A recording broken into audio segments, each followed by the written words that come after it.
As you can see, we're approaching the Church of Santa Maria in Pantano, which is just where the site of the festival is. This is the car park on the left, and then I'll approach the site from the backstage. Siamo nell'area stage di Umbria Rock Festival. Come si posiziona un festival di questo genere in una realtà come quella umbra e nazionale? So it started off as choosing a really great spot for a festival. I was lucky enough to grow up in the UK and go to festivals in the countryside. I know this is new for Umbria and Italy, but in the past I had the experience of going to festivals in the countryside. And I'm particularly familiar with this area because I live not far away from here. And it actually took me 3 years to actually negotiate the use of this land and this area. È una novità in assoluto anche il tipo di organizzazione che hai voluto creare e quindi il fatto che ti rivolgi alle istituzioni locali per un appoggio da un punto di vista istituzionale, ma non chiedi contributi e quindi fai tutto unicamente con le tue forze, con la tua organizzazione. That's correct, and really, there are two sides of that. One, you don't have the financial support for everything, which is quite kind of tempting. But on the other hand, you don't have all the constraints from an artistic, professional, and from running the company as a real business, which may not happen in a publicly funded entity.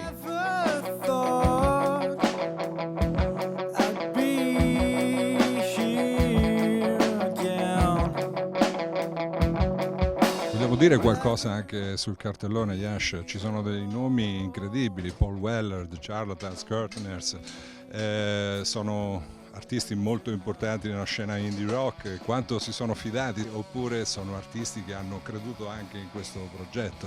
I think it's a mixture of all of them, but basically we had to have some credibility both from a financial and from a production side. So I had to put together a team that could deliver a successful privately funded festival, and I had to have the right credibility financially and also in terms of the musical selection and finally I do know some of the people in the bands as well. Yash, ci sono anche molti spazi per nuove band. Yes, there is, and I think it's very important to encourage young talent, whether it be Italian or from elsewhere. And we even have a band from China here this year. So there's some great music. The internet's helped with that. We'd like to help promote that.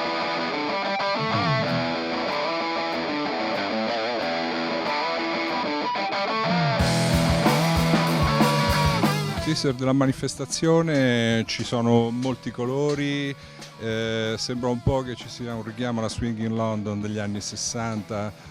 Quanto è legato alla tua formazione musicale o quanto piuttosto non sia una scelta di marketing per promuovere meglio il festival? Yeah, I grew up in London. I've had a place here. I love Umbria.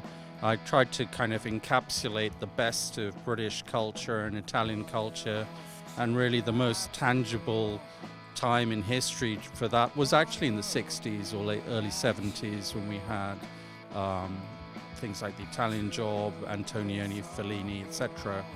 So I think the setting plus the mixture of the English bands brings that all together. Una cosa è certa, molte manifestazioni locali hanno visto con attenzione quello che stavi facendo, ad esempio Umbria Jazz che ti ha fatto presentare la manifestazione, ti ha fatto presentare Umbria Rock proprio sul palcoscenico dove si esibivano i The Roots. Yeah, I think for me it's good to collaborate, and we are collaborating with Umbria Jazz, and I think using the local production services is an extra positive for the region. I think they have a history of producing world-class events. I think it's important to have more than one significant musical event for Umbria. In the UK, there are over 140 festivals that have attendance of more than 5,000 people. You know, one of the things we're trying to encourage is for people to come and stay so that they do get the full experience of an event rather than just a concert. One question you haven't asked me, and some people say, well, look, we don't have festivals like this in Italy. And, let me just tell you a story. I used to live in Japan. I lived in Japan for 15 years. And when I first got there, you couldn't eat beef. People used to tell me, Japanese people don't like beef, they will never buy hamburgers. But 20 years on now, there's literally, after Australia, it has the most McDonald's in the world. I think there's one every 100 yards. So basically, if you give people what they want, they will take to it.